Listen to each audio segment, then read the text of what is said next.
디모데 전서 2장 1절로 4절까지의 말씀입니다. 한 목소리 1절부터 4절까지 읽기 원합니다. 시작. 그러므로 내가 첫째로 권하노니 모든 사람을 위하여 간구와 기도와 도구와 감사를 하되 임금들과 높은 지위에 있는 모든 사람을 위하여 하라. 이는 우리가 모든 경건과 단정함으로 고요하고 평안한 생활을 하려 함이라. 이것이 우리 구주 하나님 앞에 선하고 받으실만한 것이니 하나님은 모든 사람이 구원을 받으며 진리를 아는 데에 이르기를 원하시느니라. 아멘. 아멘. 오늘은 말씀 내용 자체가 이번 총선과 관련해서이기 때문에 총선을 위해 나라를 위해서는 말씀 말미에 함께 기도하도록 하고요. 지금 이 시간 기도하고 싶은 것은 우리가 들을 말씀을 생각하면서 우리 자신의 마음을 위해서 한번 기도합시다. 여러분, 우리가 모든 일들을 대할 때에 영적인 측면에서 좀 볼 필요가 있습니다. 사탄이 원수가 우리가 하나님께 나아오는 것을 가로막고 또 은혜 받고 우리가 아멘 하는 것을 가로막으려고요. 우리의 마음을 요동치게 합니다. 때로는 우리 아이들을 산만하게 만들고 또 기분 나쁜 일 생기게 하고 마음 상하게 하고 또 어떨 때는 예배를 앞둔 순간 그냥 한마디가 내 마음을 뒤틀어 놓기도 하고요. 그래요. 그래서 우리가 원수의 그런 방법들을 잘 알고 늘 거기에 깨어서 대처를 해야 합니다. 이 시간에 우리의 마음을 예수님의 보혈로 덮어주십시오라고 한번 기도하기 원하는데요. 깨끗하게 하시고 내가 지금 바로 이 순간 직전까지 내 마음이 어떻든 간에 환경이 어떻든 예수님의 보혈로 내 마음을 덮으시고 내가 정말 주님 말씀 앞에 아멘할 것이라고 주장합니다라고 고백하시면서 오직 주의 말씀 앞에 우리가 엎드리는 이 시간 될 수 있도록 우리 한번 주여 부르고 우리 자신을 위해 기도합니다. 주님께 이 시간을 올려드리고 오직 성령께서 보혈 중에 말씀 가운데 역사하여 주십시오. 방해하고 우리의 마음을 혼탁하게 하고 이해치 못하게 하고 졸립게 하고 딴 생각나게 하는 모든 원수의 공격들을 이 시간 예수님 이름으로 대적하고 물리칩니다. 주님, 예수님 우리의 주인이시오니 이 예배의 주인 되시고 이 시간도 역사하여 주십시오. 예수님 이름으로 기도드립니다. 아멘. 우리 옆에 있는 분들과 이렇게 인사합시다. 깨어납시다. 예, 영적으로 늘 우리가 깨어 있어야 하겠습니다. 오늘 제목 한번 읽어볼까요? 시작. 우리는 어떻게 투표해야 하는가? 네, 우리는 어떻게 투표해야 하는가? 20대 총선이 3일 앞으로 다가왔습니다. 굉장히 중요하죠. 그래서 여러분 기도 많이 하시고 오늘 제가 정치 전문가는 아닙니다. 네, 그래서 전문가는 아니기 때문에 깊은 내용들을 다루는 것에는 한계가 있고 원론적인 수준에서 기본적인 내용들, 원칙들 나누면서 우리가 잊지 말아야 할 것들 함께 공유하고 기도하는 시간 갖기를 원합니다. 여러분 우리가 T2-1 기도를 매일 합니다. 태훈 형제 T2-1 기도 모르죠? 네, T2-1 기도 모를 거예요. 우리 교회가 지금 기도 운동을 벌이는데 여러 가지 형태로 벌입니다. 매일매일 기도하는 것. 그리고 L10-2 기도하죠. 이것은 2년 전부터 시작했는데 L, Luke, 누가복음 10, 10장 2, 2절 외우기 쉬우라고 말씀드리는 거예요. L10-2 딱 떨어지죠. 그래서 누가복음 10장 2절 추수할 것은 많은데 추수할 일꾼이 적으니 추수하는 주인에게 청하여 추수할 일꾼 보내주소서 하라. 예수님이 그렇게 말씀하셨어요. 그래서 단순한 믿음입니다. 예수님 말씀에 단순히 아멘하며 그래요. 하나님이 추수할 주인이시죠. 우리에게 일꾼 보내주십시오 라고 부르짖는 것입니다. 그래서 이 기도에 하나님께서 응답하셔서 계속 영혼들을 보내실 거고 계속해서 붙여주시는 줄로 믿습니다. 그리고 이제 T2-1 기도 작년 금요 부흥회 때 제가 한번 이 말씀 나누고 시작했습니다. 디모데 2장 1절 이하의 말씀입니다. 오늘 읽은 말씀이죠. 디모데 전서 2장 1절 이하 T2-1 기도요. 그래서 L10-2 T2-1 쉽죠. 매일 합니다. 오전 기도에 나오시는 분들 알겠지만 우리가 이 자리에 10시부터 매일 오전 기도하는데 모이면 우리가 이 두 가지 기도 먼저 하고 시작합니다. 이 두 가지 기도는 가장 기본적이고 그냥 늘상 해야 하는 기도다라는 고백입니다. 그래서 이 두 가지 기도 하고 시작하면 한 10시 20분쯤 기도에 시작돼요. 네. 학교에 있을 때, 직장에 계실 때 우리 카톡에 엘텐트 올립니다. 그러면 여러분 시간 나실 때 그 메시지 확인하시면요, 꼭 그 기도문으로 간절히 교회를 위해 중보해 주시고 또 그것과 더불어서 T21 기도도 함께 해 주십시오. T21은 대통령으로부터 시작해서 이 나라 국가 리더십들 또 우리가 속한 영역의 리더십을 위해서 기도하는 겁니다. 부르짖는 우리 교회의 기도 운동이에요. 왜 우리는 매일 T21 기도를 해야 하는가 하는 이유에 대해서 잠시 말씀 나누기 원합니다. 1번에 1번입니다. 디모데전서 2장 1절 2절 오늘 본문이죠. 다 같이 읽습니다. 시작. 그러므로 내가 첫째로 권하노니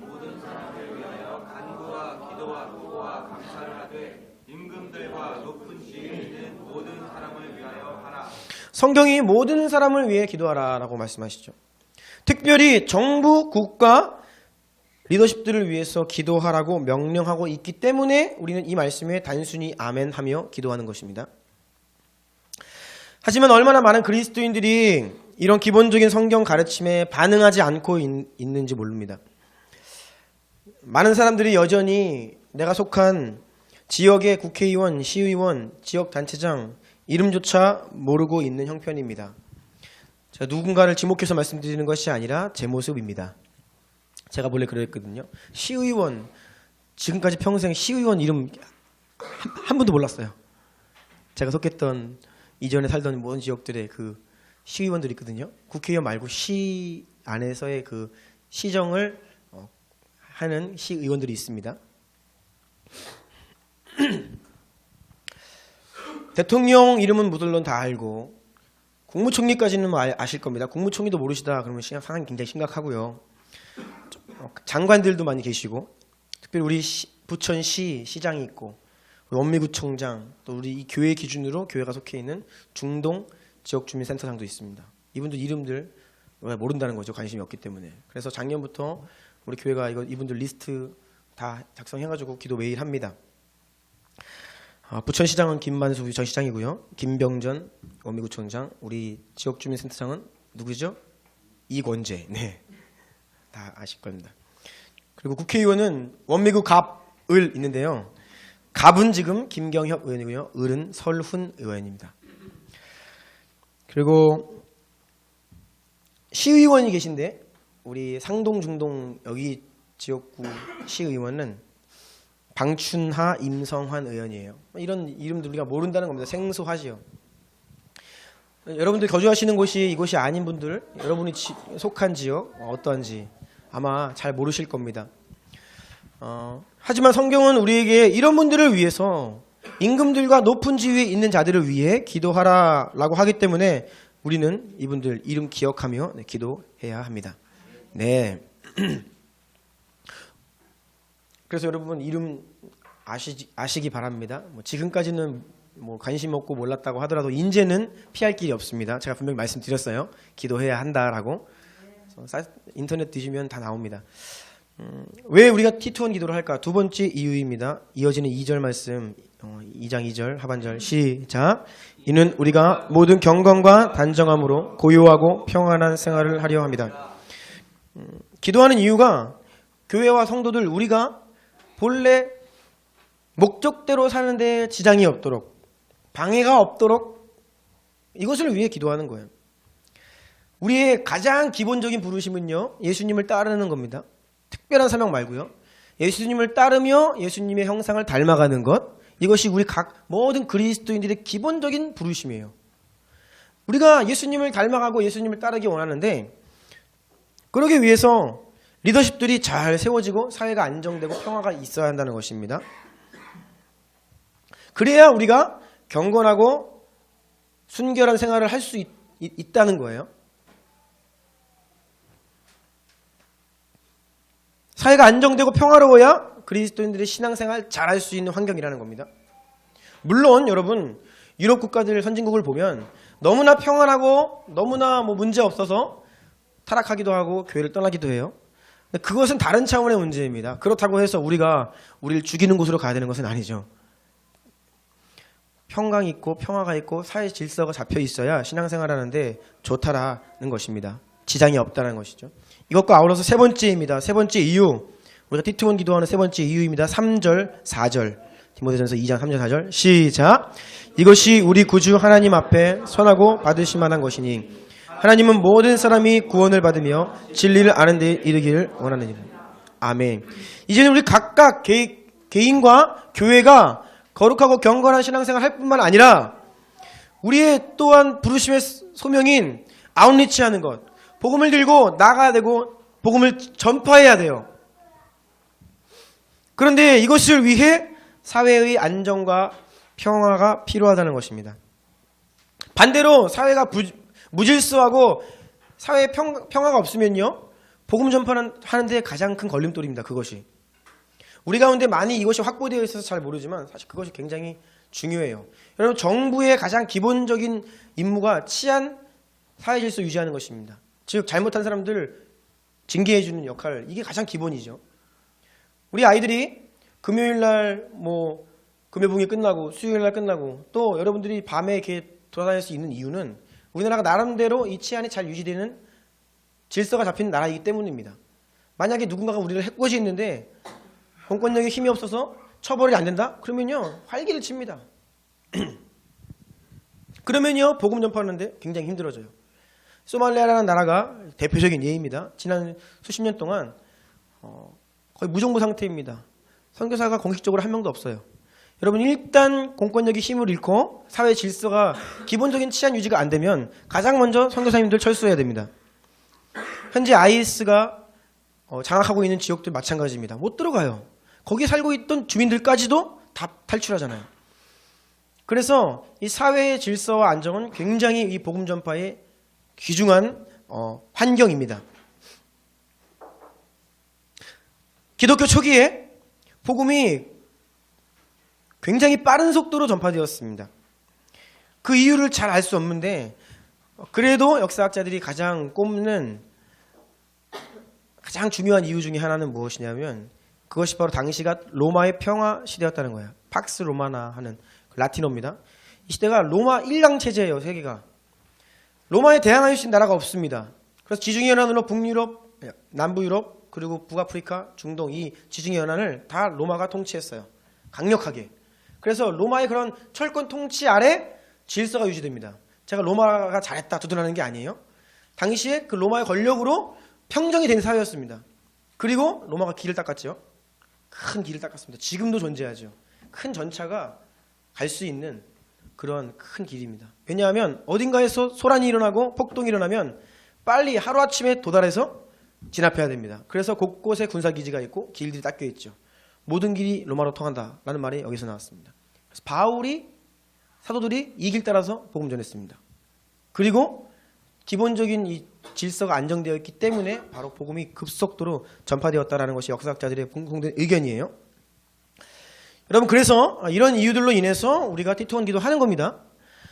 권세자에 서 있는 사람이 믿는 자에든 믿지 않든 사회가 안정되어야 하기 때문에 또 그들이 제대로 거기서 그 맡겨진 일들을 감당해야 됩니다. 그 이유에 대해서 이제 또 좀 더 상세하게 살펴보려고 합니다. 2번으로 넘어갑니다. 모쪼록 위와 같은 이유들로 인해서 우리는 국가와 뿐만 아니라 모든 영역, 국가 정부뿐이 아니라 모든 영역 리더십들을 위해 기도해야 합니다. 이들이 바로 서야 하는 이유에 대해서 보다 성경적으로 이유를 좀 살펴보기 원합니다. 이번에 1번 로마서 13장 1, 2절 다 같이 읽어볼게요. 시작. 각 사람은 위에 있는 권세들에게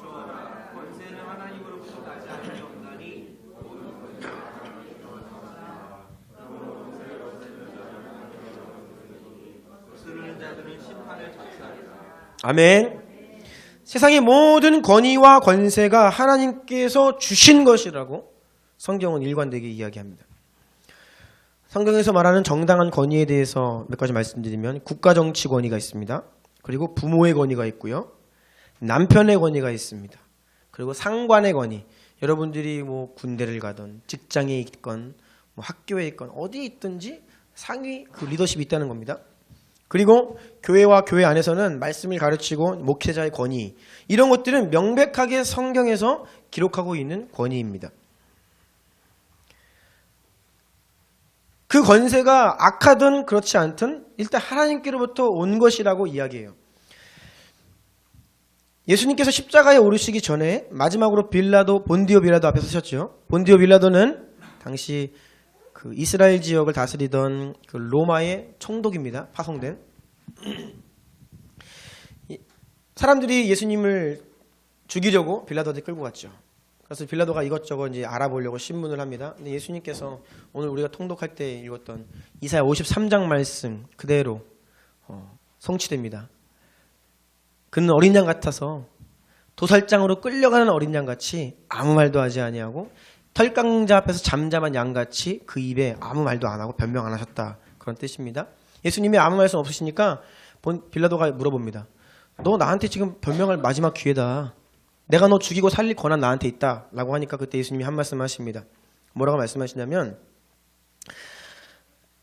그 권한도 하나님으로부터 왔다. 라고 이야기해요. 로마 황제, 로마 총독의 권위도 하나님께서 허락하시고 주신 권위라는 것이죠. 예수님도 인정을 하셨습니다. 여러분, 하나님께서는 왜 권위와 권세를 누군가에게 주실까요? 우리가 주님으로부터 무언가를 받을 때에 늘 그것만이 아니라 그것은 책임과 사명과 순종까지 패키지로 온다는 것을 여러분 꼭 기억하십시오. 재정이 온다. 여기에 그걸로 어떤 일을 해야 하는 사명이 같이 온다는 것입니다. 내가 어떤 학교에 갔다. 좋은 학교에 갔어요? 그러면 새 사명이 있는 거예요.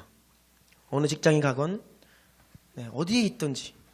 우리는 사회에서 크고 작게 다 권위가 있습니다. 학교에서는 후배가 있고 그러면 후배한테는 내가 어느 정도 권위자잖아요. 가정 안에서는 또 부모로서 아버지로서 또 우리나라 유교 문화에서는 또 나이에 따라서 또 권위가 또 주어지기도 하고요. 여러 가지 크고 작은 권위들이 우리 모두가 다 인생을 살면서 얻게 되는데 그 권위가 하나님께로부터 온다는 것이고 하나님은 그 권위를 주실 때에 책임까지도 사명까지도 함께 주신다는 겁니다. 특별히 이 세상의 권위 권세 그 자리에 올라간 사람들은 힘이 있죠. 무언가를 할 수 있는 권한이 있다는 거예요. 그 힘을 통해서 그들에게 하나님께서 원하시는 것은 하나님의 뜻대로 세상을 다스리라고 그 권위를 주시는 겁니다. 따라서 모든 권위는 자신의 그 영역 안에서 하나님의 그 위임받은 사람이에요. 하나님께서 하실 일을 하나님이 우리를 통해서 하시겠다는 겁니다. 하나님은 사람을 통해 일하시는 것이죠. 그래서 모든 권위는 하나님께로부터 어떤 권한을 위임받는 것입니다. 아버지가 그래서 중요합니다. 아버지 한 가정에서 하나님의 대리자입니다. 아버지들, 아멘? 네. 그래서 우리가 기도할 때, 특히 교회를 위해 기도할 때 우리 아버지들을 위해서는 특별히 한 번 더 기도합니다. 왜냐하면 아버지들이 각 가정에서 하나님의 역할을 대신하는 존재입니다. 그래서 아버지들 중요해요. 선생님들은 학교에서 학생들에게 하나님의 역할을 대신하는 겁니다. 직장 상사들도 마찬가지예요. 내 아래에 있는 후임들 그런 역할을 해야 하는 것입니다. 교회 리더십도 마찬가지죠. 다 하나님의 역할을 대신하도록 주님께서 권위를 주신다는 겁니다. 그런데 여러분 문제는 뭐냐? 이게 쉽지 않다는 것입니다. 아버지들 쉽지 않죠? 네. 부모님들 자녀 양육하는 거 쉽지 않습니다.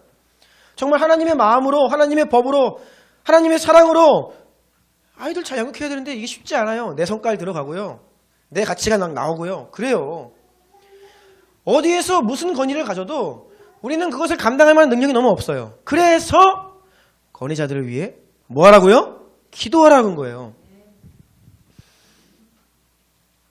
아버지들을 위해 기도해야 됩니다. 우리 교육자들을 위해 기도해 주셔야 합니다. 여러분의 직장 상관을 위해 기도하시고 여러분 직장의 사장, CEO들 위해서 기도하셔야 돼요. 이름 불러가면서 인영아? 민수야? 교장 선생님 성함 아니? 요즘 애들 교장 선생님 이름 모르더라고요. 성함을. 좀 충격입니다. 자, 합격한 지 얼마 안 됐으니까 이번 주에 교장 선생님 성함을 반드시 알아서 기도를 하십시오. 네. 교장 선생님의 학교를 잘 이렇게 운영하시면 잘하면요 얼마나 아이들 마음이 만족을 얻고 그 학교의 평화가 임하겠어요. 그렇죠? 뿐만 아니라 우리의 최고 리더십, 정치, 국가, 정부 지도자들을 위해서 우리가 기도해야 하는 겁니다. 그런데 성경은 기도만 하지 말고 실제로 그들의 권위를 인정하고 존중하라고 말합니다. 로마서 13장 4절로 5절 2번에 있죠. 시작. 그는 하나님의 사역자가 되어 내게 선을 베푸는 자니라. 그가 공연히 칼을 가지지 아니하였으니 곧 하나님의 사역자가 되어 악을 행하는 자에게 진노하심을 따라 부응하는 자.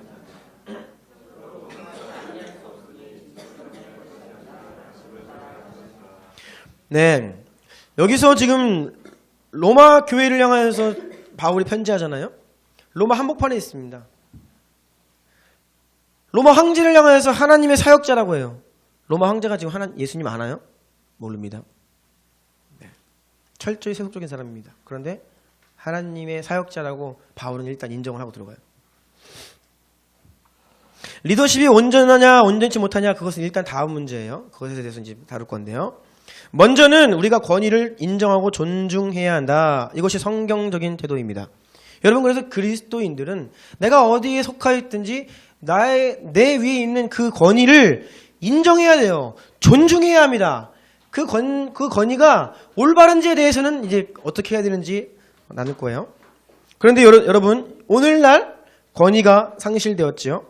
하극상이 사회 전반에 드러나고 있습니다. 만연해요. 작년에 가슴 아프게도 고등학교 어떤 선생님이 그 반에서 아이들이 선생님을 가운데 놓고 막 때리고 영상 찍고 조롱하고 그랬는데 그 선생님이 그거 아무 말도 못했습니다. 한 3개월인가 지나가지고 그게 밝혀졌잖아요. 그 영상이 인터넷에 떠돌아가지고. 이런 일들이 발생하는 거죠. 학생들이 선생님을 때리고 조롱하고 이런 일들이 벌어지고 자녀가 부모를 저는 이것이 교회 문제라고 생각을 합니다. 교회 안에서 이 권위가 잘 가르쳐지지 않았어요. 가슴 아픈 이야기인데요. 제가 신학대학원 다니는 시절입니다. 우리 학교 총장님이 계십니다. 학교에서 가장 큰 권위는 총장님이시죠. 그런데 당시 총장님이 약간 금권선거 이거 했던 의혹을 받는 분이었어요. 조금 부정을 저질러서 옳지 못한 방법으로 총장님이 됐다. 신학교에서도 뭐 그런 일이 있습니다. 정치가 다 비슷비슷한 것 같아요. 그래서 신학생들로부터 우리 젊은 신학생들이 한창 이 정의감이 불타오르잖아요. 이 총장님 총장으로 안 보는 겁니다. 수업 시간에 들어오시거든요. 들어오면요 벌써부터 총장님한테 그 비아냥대고 조롱되는 사람들이 있습니다. 사역자들 가운데서도. 저는 진실을 말하는 것에 대한 찬성입니다. 그런데 우리가 예의를 갖추고 존중해야 돼요. 그 자리에 일단 있거든요. 우리는 학생이고 총장님이기 때문에 기본적인 예의를 지켜야 되는데 그 자리에서 그냥 제가 너무 화가 날 정도로 비아냥대요. 저도 그 총장님 싫거든요. 신학교에서 금권 선거가 웬 말이에요. 말도 안 되죠. 그런데 목회자들도 이 권위에 대한 성경적인 태도가 없습니다. 우리는 여러분 우리 느끼는 대로 우리의 생각대로 반응하면 안 돼요. 성경에서는 존중하라고 합니다. 예의를 갖춰야 합니다.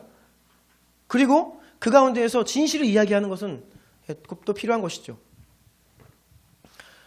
그러니 여러분 교회가 사실 세상의 빛이고 소금이고 교회 안에서 세상의 도덕적인 어떤 타락과 이런 것들을 막아서는 최후의 보루인 이 신학교 목회자들 가운데서도 이 권위에 대한 성경적 태도가 없어요. 그러니 사회는 뭐 두말할 나이가 없죠. 그러니 학생들이 선생님에게, 가정에서 자녀들이 부모님에게, 동네 어르신들에게, 또 더 나아가서 오늘날은 대통령에게 막말하고 이런 것이 도를 넘었습니다. 제가 우리 성도님께 다시 한번 부탁을 드립니다. 제가 종종 이런 말씀 드린 것 같은데요. 진실은 이야기하십시오. 하지만 권위자를 존중하는 태도는 잊어버리지 마십시오. 예의를 갖추라는 겁니다.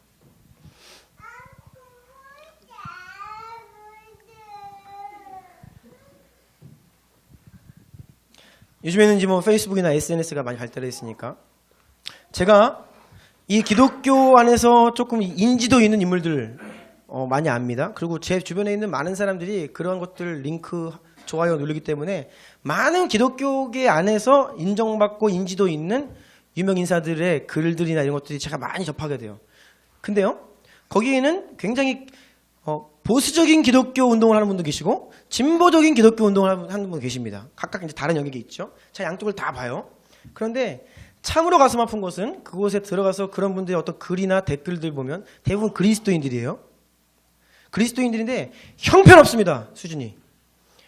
진실을 이야기하는데 상대방을 혐오하고 분노하고 미워하고 깔아뭉개고 말을 상스럽게 하고, 도대체 이거 믿는 분들이 쓴 댓글 맞나 싶을 정도 막 쌍소리가 오가요.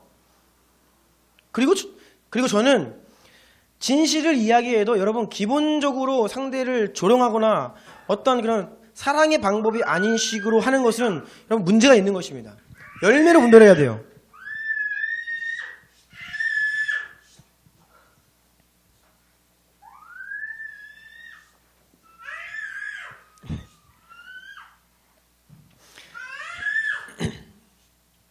제가 이재한 선교사님께 신학생부터 궁금한 거 있고 조금 있으면 가서 여쭤봅니다. 많이 가서. 여러분 요즘에 이게 선교사님 이게 되게 이슈예요. 어떻게 판단해야 되죠? 그러면 간단해요. 그 사람이 하는 말이 옳고 그름을 떠나서 그 사람의 인격을 보십니다. 그 사람은 하는 말이 예의가 없다. 그건 열매가 아닌 거다. 그럼 듣지 말아라. 네. 간단해요. 열매로.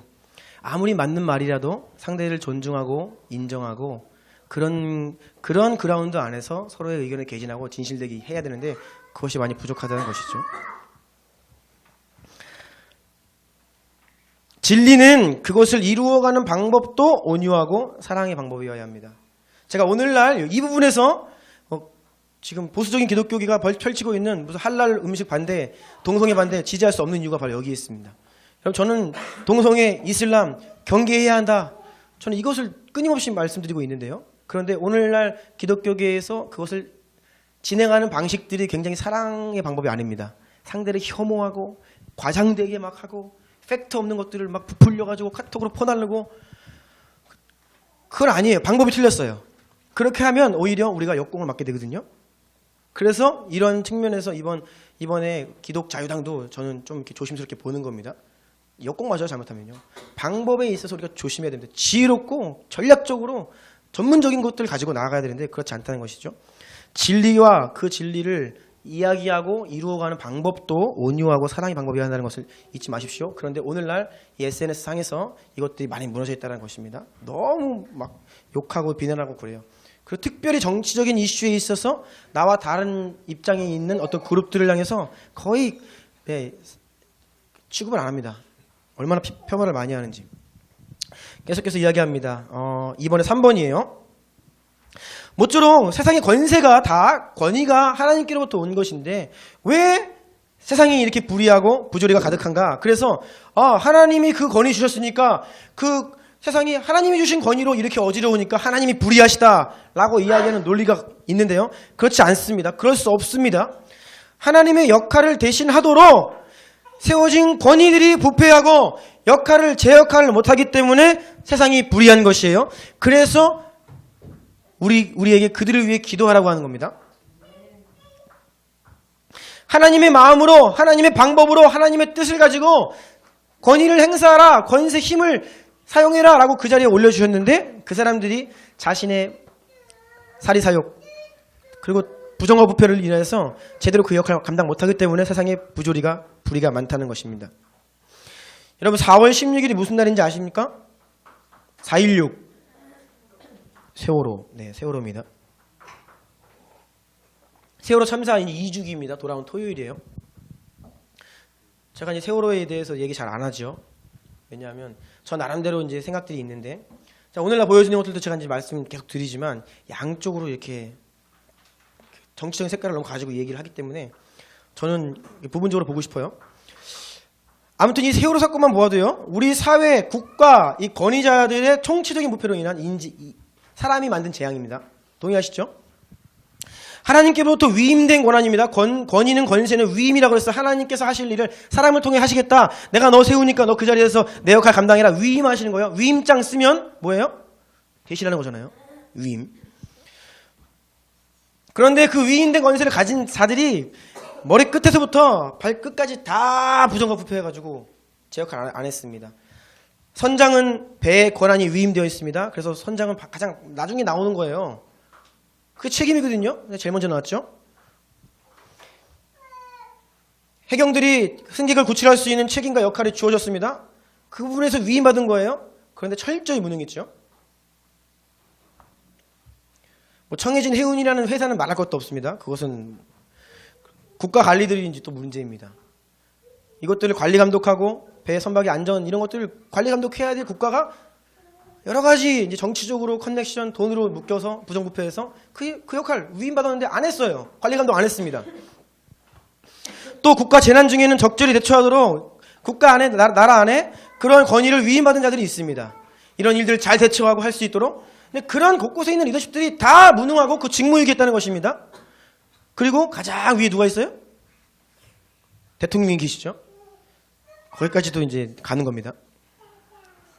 근데 재앙은 엄청났고 수많은 영혼들이 죽었습니다. 근데 그것에 있어서 지금 책임을 안 지고 있잖아요. 드러난 게 없어요. 아니 참사는 엄청 벌어졌는데 그 배후에 숨어있는 것들이 안 드러나잖아요. 이게 문제인 거예요.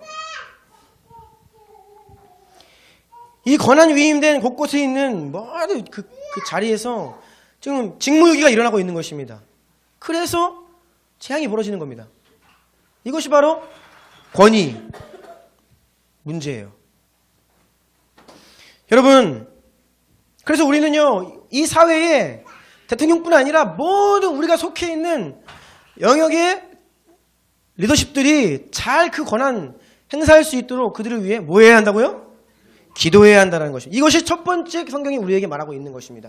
그래서 교장 선생님 위해 기도해야 되고요. 직장의 상사와 또 CEO들 위해서 기도해야 합니다. 지역에 있는 모든 리더십들을 위해서 기도해야 하는 것입니다. 교회도까지도. 뿐만 아니라 기도뿐이 아니라 성경적인 방법과 원칙을 가지고 행동할 수 있습니다. 밑에 예 보시면요. 빛과 소금이라 했죠. 여러분에게도 지금 권위가 위임되어 있습니다. 아버지들에게 권위가 위임되어 있습니다. 학교 선생님들에게 위임되어 있어요. 직장에서 여러 가지 형태로 크고 작게 위임되어 있습니다. 우리는요 나에게 위임된 그 권한 거기서 하나님의 대리자로 그것을 할 수 있도록 하는 것이 바로 빛과 소금이에요. 높은 자리에 올라가야만 권위가 있는 것이 아니에요. 지금 여러분에게 주어진 그 권위 잘 행사하고 있는가? 이것을 모든 그리스도인들이 잘 해야 한다는 것입니다. 하나님의 대리자로. 그런데 우리의 모습을 알면 그런 존재가 못 되기 때문에 기도할 수밖에 없죠. 그리고 언론의 역할이 있습니다. 언론은 정치적인 판단을 떠나서 사실 있는 그대로를 알려야 합니다. 여러분 우리가 사실 정보를 접하지 못하면 무능해져요.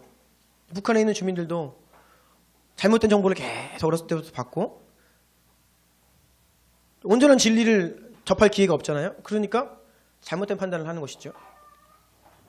오늘날은 뭐 많이 스마트폰 같은 게 들어가서 나아진다고 하는데요. 모쪼록 언론이 있는 그들의 모습을 잘 알리는 역할들을 해야 한다는 겁니다. 이것을 위해서도 우리가 노력을 해야 되고, 그리고 이제 투표권 행사 있습니다. 투표를 잘 해야 돼요. 그래서 여러분들이 그 행사하는 그 한 표가 매우 중요한데, 제가 지난주에 한 방송사가 선거 방송을 예고하는 어떤 그런 짧은 좀 그걸 봤는데요, 영상을. 거기서 등장한 한 패널이 유명한 분인데 이분이 이런 말 하더라고요. 내 표가 n분의 1이라고 생각하면 투표 못한다. 뭐 유권자가 예를 들어 뭐 2천만, 3천만이다 그러면 내 한 표는 3천만 분의 1 그러면 투표 절대 못한다는 것이죠. 왜요? 3천만 분의 1은 먼지도 아니잖아요. 나 한 사람 많으면 뭐가 돼? 그런 의미로 투표하는 게 아니다. 뭐냐? 투표 한 표를 행사할 때 내가 한 표를 행사하기 위해서 우리 사회, 우리 나라, 우리 지역, 그 후보들을 면밀히 살피고 현안들을 보고 관심을 가지고 현실을 알라라는 의미에서 투표를 하는 거예요. 그래서 여러분 투표해야 됩니다. 우리가 알아야 올바르게 기도하고 알아야 무언가를 할 수 있죠. 근데 우리는 너무 관심이 없고 무지하다는 거예요. 그래서 투표는 그런 의미에서 여러분 꼭 투표권 행사해야 합니다. 그리고 비폭력 무저항 운동이 있는데요. 이것을 여러 차례 말씀드린 적이 있습니다. 철저히 이것은 성경적인 방법입니다. 세상 권세의 불의함을 정확하게 이야기하라 합니다. 침묵하지 말고 이야기하라는 거예요. 하지만 자신의 입장을 담대하게 정직하게 이야기하되 그에 따르는 모든 불이익을 감수해라. 이것이 성경적인 입장이라는 겁니다. 그래서 예수님도 그리하셨죠. 그리고 사도들도 그랬습니다. 공회에 끌려가서 예수님에 대해서 진리를 말하지 말라 그랬더니 사람의 말을 듣는 게 맞냐 하나님 말 듣는 게 맞냐 우리는 계속 말한다. 그래서 죽은 거예요. 채찍이 맞고. 불의한 권세 앞에서 할 말을 했습니다. 그런데 주어지는 불이익을 철저히 내가 감당하겠다. 이러한 자세가 성경적인 자세라는 거예요. 바울도 그랬죠. 네. 모쪼록 이것은 좀 짧게 보고 넘어가고요. 다음 페이지를 보겠습니다. 자, 보수와 진보. 저 보십시오, 저를. 여러분, 보수가 답입니까? 진보가 답입니까? 그러면 여기 청년들은 진보요 그래야 되는데. 네. 진리는 이념이 아닙니다. 무슨 주의 뒤에 니즘 붙는 거 거기에는 진리를 온전히 담을 수 있는 그릇이 못 돼요. 그래서 우리는 통합적인 사고를 해야 합니다.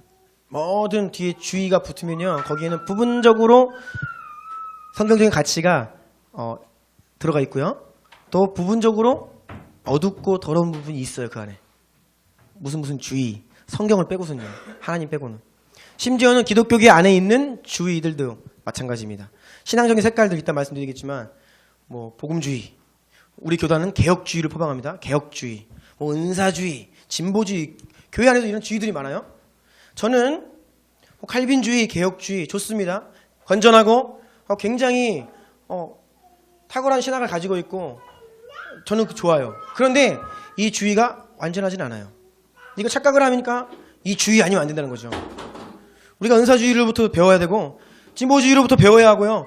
오순절로부터 배워야 하고요. 배울 게 많이 있거든요. 그런데 딱 칼빈주의 안에 갇히고 개혁주의 안에 갇히면 이제 이게 성경인 것처럼 이제 행동을 하는 거예요. 그런 모습이 이 사회, 이 나라 기독교계 안에도 많다는 것입니다. 그래서 여러분 따라하십시오. 통합적 사고. 이것은 겸손입니다. 겸손하여서 내가 모든 스펙트럼으로부터 부분적으로 그들이 갖고 있는 강점과 성경적 가치를 내가 인정하고 그것을 취하겠다 이런 마음이에요. 그래서 통합적 사고하는 사람들은 사실 좀 외롭습니다. 여러분 외로워요. 저는 기독교계 안에 무슨 주의로 따지자면 제가 속할 것이 없습니다. 은사주의에 가면 제 은사주의 아닌데 그럴 거예요. 그리고 개혁주의 가면 너 개혁주의 아니다 그럴 겁니다. 어디에도 제가 온전히 저는 이겁니다. 저는 이 라인입니다 라고 할 만한 곳이 없어요. 그러면 외로워요. 정치도 마찬가지입니다. SNS상에서 내가 보수든 정치든 색깔이 분명하면요 그 그룹들이 있거든요. 같이 모여가지고 막 얘기합니다. 근데 꼭 이제 이 가운데 낀 사람들이 있어요. 물론 가운데 낀 사람이 다 좋은 건 아닙니다. 그런데 통합적인 사고를 하면 이제 여기서도 욕먹고 저기서도 욕먹을 수 있다는 것입니다. 그런데 반대로 이야기하면 여기서도 대화가 되고 저기서도 대화가 된다라고 할 수 있겠죠. 그래서 이것을 꼭 무슨 주의는 절대적으로 진리를 담을 수 있는 그릇은 아니다. 우리는 겸손해야 하고 통합적 사고를 해야 한다는 것입니다. 3번은 2번입니다. 자, 여러분 정치 이념으로서 보수와 진보를 이야기할 때 가장 조심해야 될 것이 바로 흑백 논리입니다.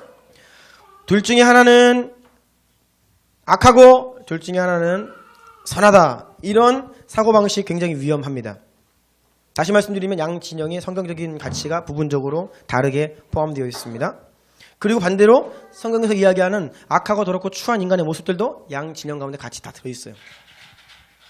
이것만 놓치지 않으면 됩니다. 먼저 여러분 지금 말씀드린 거 양 진영 안에 부분적으로 성경적인 가치가 들어있고 양 진영 가운데 다 어두운 면이 있다. 이것만 놓치지 않으면 괜찮아요. 이걸 놓치기 때문에 한쪽으로 가는 거예요.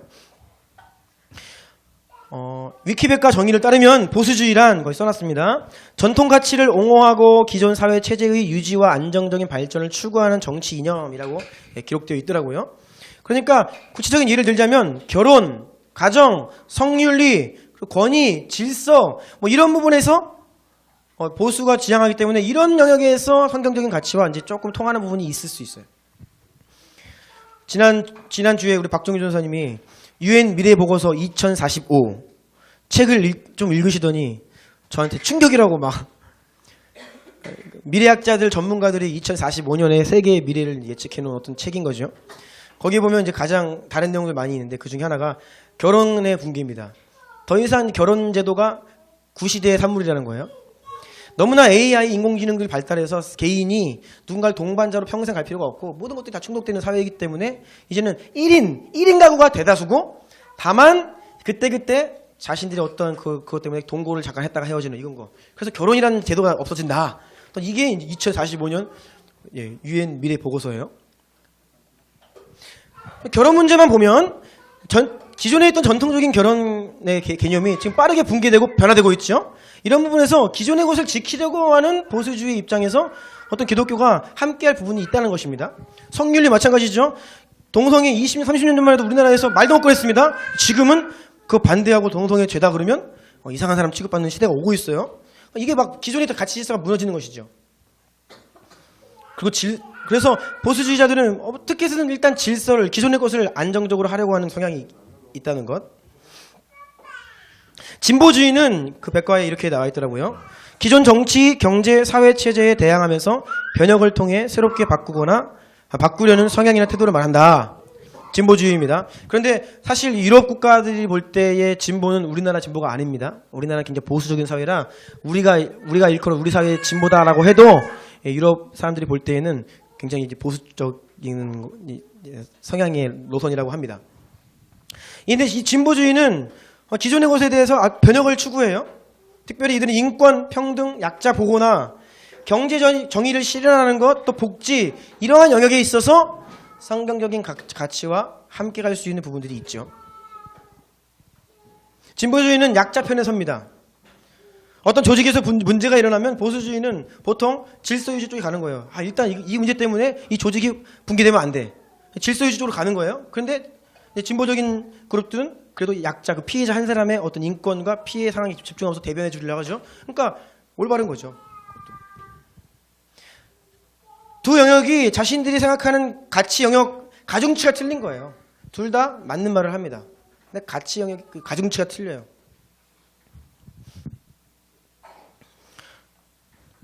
제가 왜 우리 청년들은 진보가 답입니다라고 얘기한다 그랬냐면 제가 그랬거든요.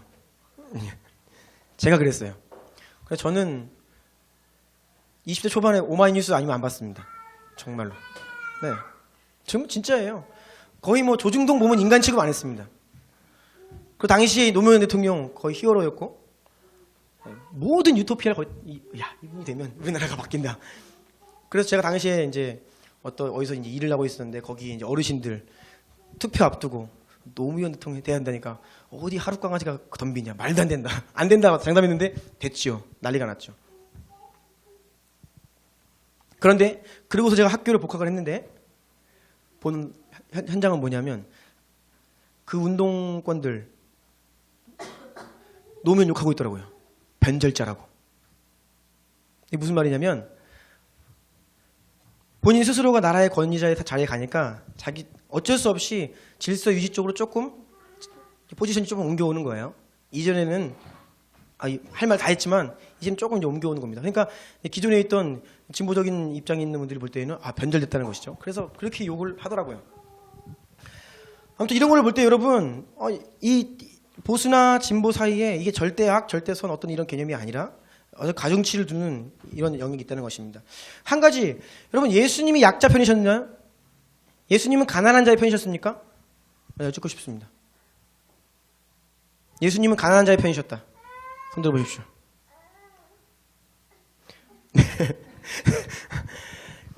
이렇게 물어보면 이제 여러분 예수님은 가난한 자의 편이 아니셨습니다. 이게 오늘날 좀 오해할 수 있는 부분이에요. 예수님은 권력자들과 부자들을 배격하시고 가난한 자의 편이 되시지 않으셨어요. 예수님 뭐라고 말씀하셨냐면 너희들이 나를 따라오면 떡 먹고 배부르기 때문이다. 가난한 자를 향해서 그렇게 말씀하셨습니다. 예수님은 정의 편이셨지 가난한 자의 편이 아니셨습니다. 다만 가난한 자가 당시에 가난하다는 이유로 사회적인 힘이 없다는 이유로 부당하게 정의가 실현되지 않고 있다면 그때는 가난한 자의 편이시죠. 그건 가난한 자의 편이 아니라 정의 편이신 겁니다. 잘 보셔야 돼요, 성경을요. 그래서 출애굽기에는 뭐라고 나와 있냐면 가난하다고 하여서 그들의 판결을 두둔하지 말아라. 정의를 따라 판결해야지. 이 사람이 가난하다고 해서 그 사람 편들지 말라. 분명히 율법에서 이야기하고 있습니다.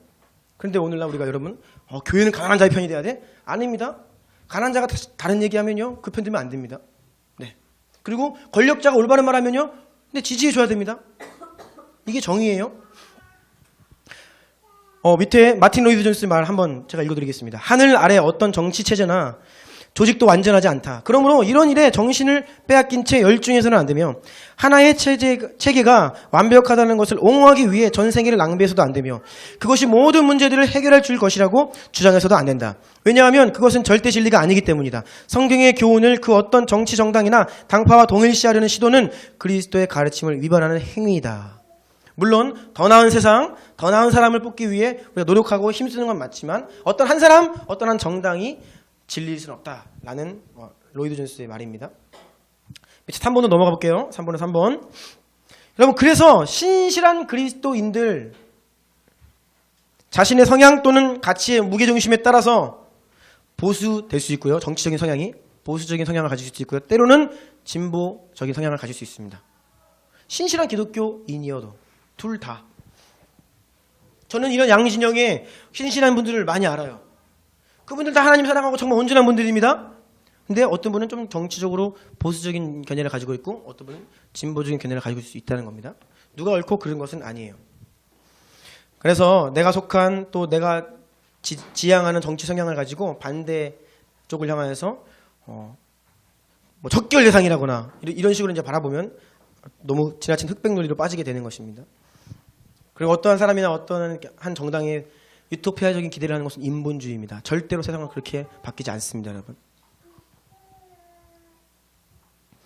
4번입니다. 신앙과 정치적 성향의 상관관계. 신앙에 크게 세 가지, 복음주의, 은사주의, 진보주의. 원래 자유주의라는 말이 많이 있는데 이것은 좀 복음주의 진영에서 진보주의를 조금 폄하하는 뉘앙스가 있어서 진보주의라고 했습니다. 복음주의, 은사주의, 자유주의가 있는데 복음주의는요 예수 그리스도의 대속적 죽으심과 영혼 구원에 가장 큰 관심이 있어요. 한 영혼 예수님 전에서 구원받기 위해서 천국 가게 하는 이게 복음주의의 가장 큰 열심이고 관심입니다. 은사주의는 성령 하나님의 권능과 은사 여기에 관심이 많고 초자연적인 역사들에 이제 관심이 많습니다. 진보주의는 성부 하나님의 공의 통치에 관심이 있어요. 그래서 이 세상 가운데 그 통치가 실현되는 것에 열정이 있습니다. 그러니까 각각이 성부, 성자, 성령, 각각이 삼위 하나님에 대한 그 무게중심이 있는 거예요.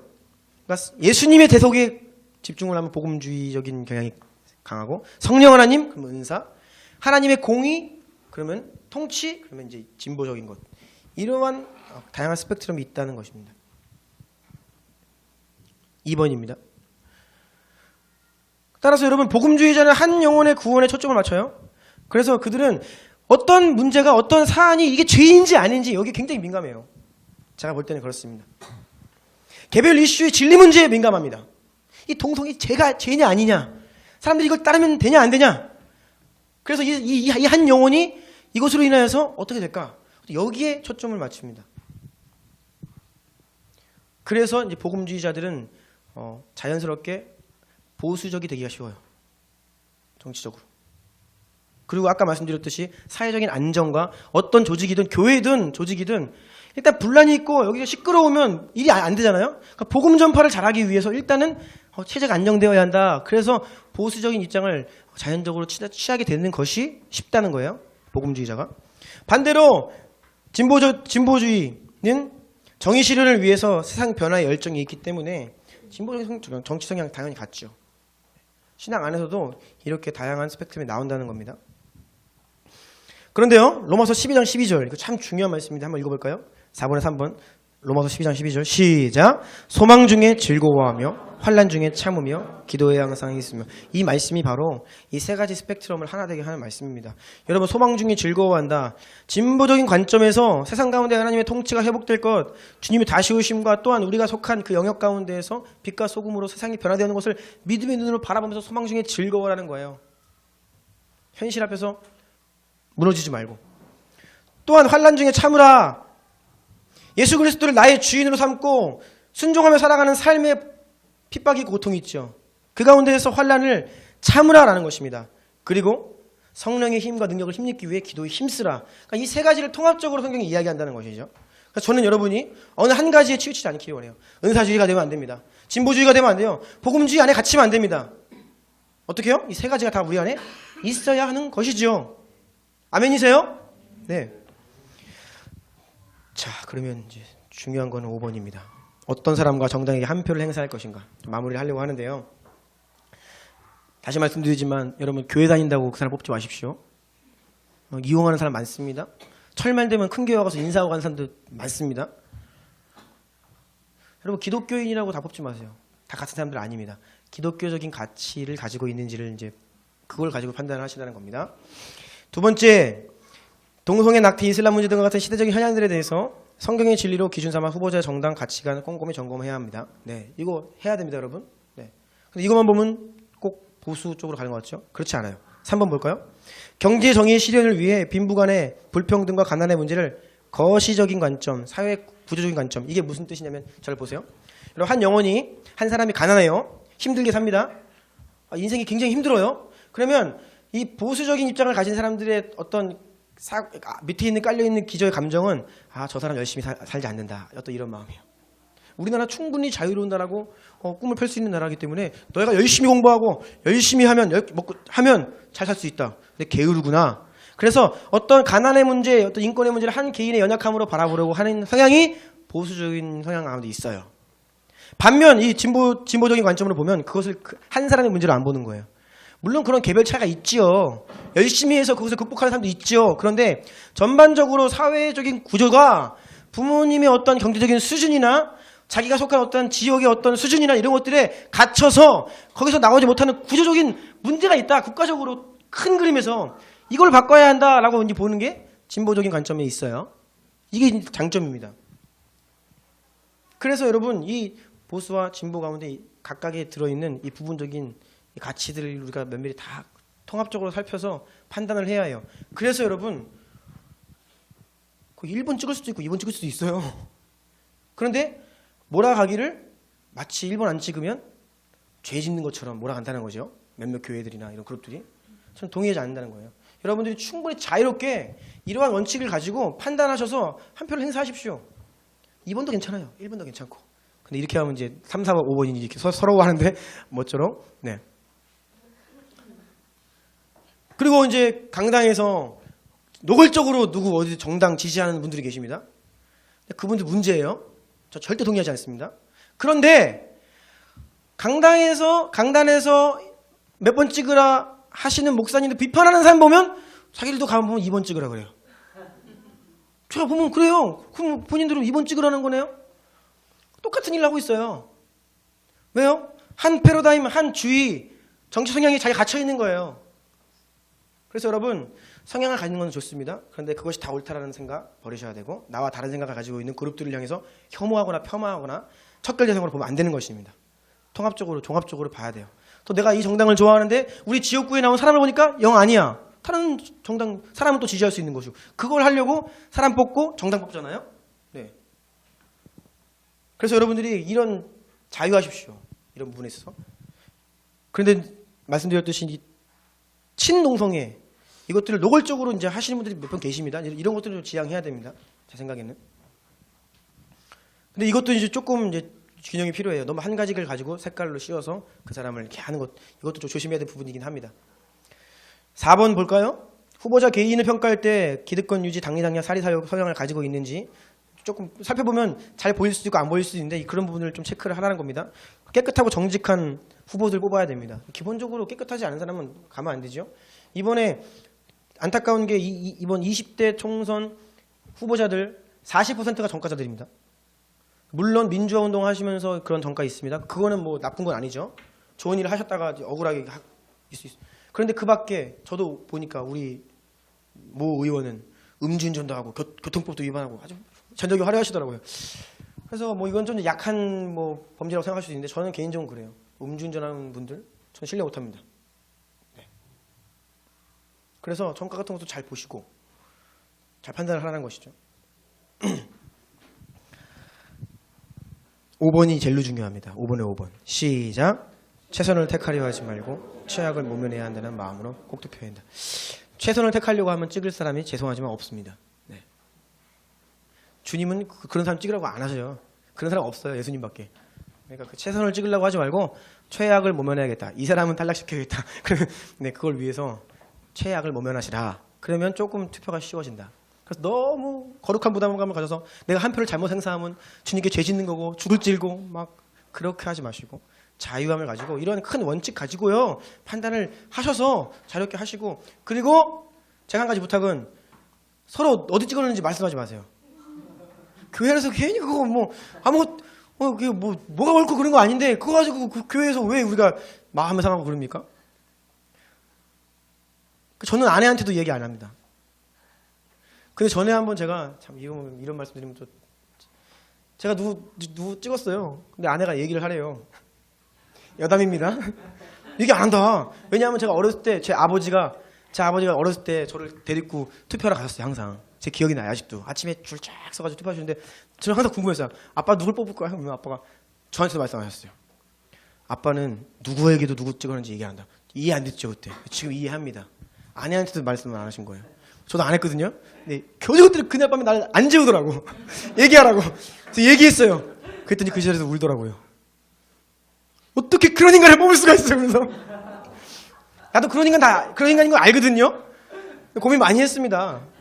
근데 아무튼 나 나름대로 뭐 그렇게 한 거예요. 근데 울면서 내가 다시 한번 그래 아버지의 교훈을 내가 지켰어야 되는데 울더라고요. 마음에 막 거리감을 느끼고 그러면서 하는 말이 거기서 인용하는 말이 부부가 하나인데 어떻게 마음이 이렇게 다르냐.